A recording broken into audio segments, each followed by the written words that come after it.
નમસ્કાર, અમદાવાદ રિક્ષા ચાલક એકતા યુનિયન પ્રમુખ વિજય મકવાણા, તમામ રિક્ષા ચાલક ભાઈઓ, ખાસ કરીને અમદાવાદ શહેરના અલગ અલગ વિસ્તારમાં રહેતા તમામ રિક્ષા ચાલકો માટે ખાસ આ મેસેજ અને માહિતી આપવાની છે।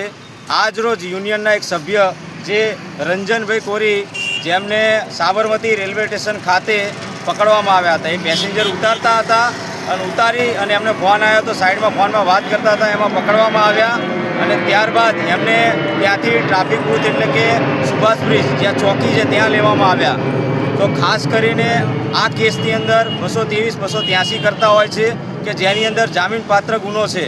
તો એની અંદર જામીન આપવા માટે યુનિયનના બાબુભાઈ મોરિય એમની મદદ માટે આવ્યા। જામીન આપ્યું તેમ છતાં એમને પૈસાની માંગણી કરી, 1700 રૂપિયા આપો પછી જવા દઈશું। તો આ વસ્તુ તદ્દન ખોટી છે કે ક્યાંય પણ પૈસાની આવી માંગણી કોઈ પણ ચોકીએ કરવામાં આવતી નથી। ઘણા બધા આપણા કેસ બની ગયા અમદાવાદ શહેરની અંદર, જેની અંદર જામીન આપીને છોડવામાં આવે છે અને કોર્ટની અંદર એનો દંડ ભરવામાં આવે છે। તો અગત્યની માહિતી છે કે ક્યાંય પણ અમદાવાદ શહેરની અંદર કોઈ પણ રિક્ષા ચાલક પાસે જ્યારે આવા પૈસાની માંગણી કરવામાં આવે ત્યારે ખાસ કરીને હું તો એ જ વિનંતી કરીશ આ વિડીયોના માધ્યમથી કે તમામ રિક્ષા ચાલક ભાઈઓ યુનિયન સાથે જોડાય, કારણ કે તમને નીતિ નિયમ અને કાયદાનું ભાન હશે તો તમે ખોટા હેરાન થશો નહીં।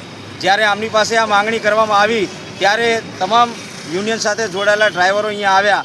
રાજેશભાઈ પાટડિયા, ધર્મેન્દ્ર ગુપ્તા, સૌપ્રથમ કારોબારી મેમ્બર આપણા કિશોરભાઈ યાદવ અને ઘણા બધા સાથી મિત્રો આવ્યા અને વાતચીત કરી અને આ મેટર સોલ્વ કરી। તો આ મેટરની અંદર જેટલા પણ પોતાનો કિંમતી સમય ફાળવીને અહીંયા પધાર્યા એ બધાનો આભાર માનીએ છીએ। સાથે જ એ પણ વિનંતી કે યુનિયન સાથે જોડાઓ અને સાથ અને સહકાર આપો। તમે યુનિયન સાથે જોડાશો તો આમાં લાભ તમારો જ છે અને આવી કોઈ પણ બાબત બની હોય તો એની અંદર સહયોગ આપો। ખાસ કરીને યુનિયનના જેટલા પણ ડ્રાઈવરો છે કે આ મેસેજ આવે તો તાત્કાલિક એમાં જવાનું રાખો। એકતામાં શક્તિના સૂત્ર સાથે। જય હિન્દ, જય ભારત।